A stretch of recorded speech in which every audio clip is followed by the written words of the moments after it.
Right, AJ, nearly all year round I use high visual, high attract hook baits because I honestly believe for the limited time I get when I'm doing my overnighters, the most attractive thing in the swim I want to be my hook bait, which means I hopefully get a quicker bite. Yeah.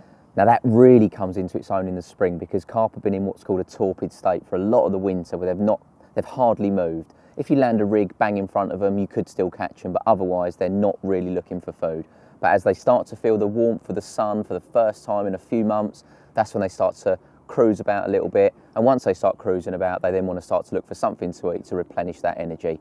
And I've always said it that a bright hook bait, especially in the spring, can really score high because it just grabs their attention, they just go down and pick it up. So I've got a couple of my favourite flavours here. I'm going to show you how to prepare them, but to get the best out of the GOO and to make sure they're prepped properly, you need some well in advance so the GOO actually soaks into the middle of the boilie. So first up, it says a wafter on the tub, but that's because I've used loads of different tubs. It's actually IB pop-ups in here, 14 mil, soaked for a long time in pineapple GOO. So what was the original colour?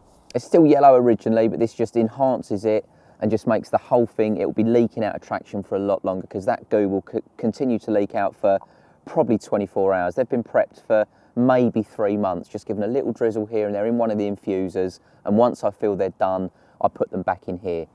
You can put GOO directly into one of these, but the problem I've found, and as I'm sure many people have, is that these pots do leak. They're not, they're not designed, they haven't got a rubber seal, they're not designed to hold a liquid. So as soon as you put some in and it falls upside down in your bag, you tend to have a bit of a GOO explosion, as we have had many times. Second favourite, it's actually quite a new GOO, but it's become a firm favourite. It's the white almond. The pink almond from the original ones has been probably one of the most popular since it came out. Whilst I do catch on pink hook baits, white has always been one of my favourite colours. When I cast out a white hook bait, I always have a lot of confidence in it. Again, coming back to spring fishing, it's one of the most visual colours you can put out there. And as soon as the almond was released in white, it became very quickly a firm favourite for me. Oh, it does smell so good. So this is an infuser pot. Now inside the lid you can see a rubber seal, and that is there to stop the liquid coming out. But lots of people, including myself when they first came out, made a big mistake. So what you do, you get your chosen bait. So here I've got essential cell pop-ups, 15 mil. Pour a few in there, a few more than that. Don't want to overfill it because you want the GOO to be able to hit all of them. And what you do, once you've got them in there, you give them a good coating, pineapple first, a good coating all over. Because the beauty with these pots, they've got a little inner pot, if you like, that you can lift out. Let's just give them a real good glaze. Because you're using quite a bit there. Yeah, there's quite a bit, but what you'll see, I'm going to pick it up now before I shake it, and you'll see that it's all collected in the well at the bottom. Right. So what it means, once the GOO's on there, that will now sit on there, and once it's left, it will very quickly start to soak in. But all of that excess liquid will fall to the bottom, and then if you just give it a shake every couple of hours, it's just giving them another glaze and another chance to soak in. Right. That's another problem. When you put them directly into a tub, or put the GOO directly into the tub, it's the bottom ones. If you just leave it sitting there, the bottom ones can take on too much, and it can really affect the buoyancy. By doing it this way, they all get the same amount of coverage, but here's where lots of people made a mistake, including myself. So you put the lid on, and I will show you the mistake. You give it a good shake so that everything gets a good coverage, and then people are fascinated by what's happened. So they quickly open it, have a look, GOO's everywhere, looks lovely, but the GOO's also inside the lid and can get inside here, and that's when it can then continue to leak because you've already gone through where the seal should otherwise be. Right. So all I'm saying is, just as a little recommendation for everybody, once you've got it in your infuser and you have given it a good shake, just put it down and leave it. You know what they're going to look like inside. They're going to look covered in GOO, they're going to look lovely, they're going to look juicy, but by doing so, you are going to make the pot leak. And it's not the infuser's fault, it's just where the GOO's already got inside the seal, and that's what's going to cause the issue.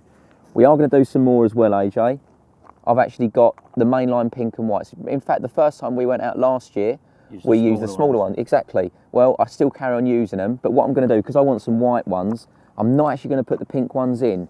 So that feels a little bit painstaking to start with, but I just want to pick out the white ones. That's why I've got the shallower tray here, because I'm not going to do so many. And what I'll do is I'll save the pink ones for a different GOO, maybe an almond, maybe a wonderberry, something else I fancy using. So So do you reckon carp go for the flavour or the colour, or both? I think it's a combination of both. I mean, I often do put, I'd put some pink ones in there, so I've still got a pink hook bait with a white GOO on, so I've not changed the colour too much. Right. But yeah, really, really good question. I think there's a combination of both that definitely work. It's always worth having a play around with colours. Before I put the GOO in there, I'll just show you this. I know you've seen them before, but that's the shallow tray. So once you've done with it, if you want to then GOO up some different flavours, take it all out, give it a good wash, because if you've had pineapple in there once, for argument's sake, you might want to put a pink one in there next time, just rather than mixing the colours, just give it a good wash. So that's going to go in. Always give the GOO a good shake before you use it. Exactly the same again. Oh. Give them a good covering.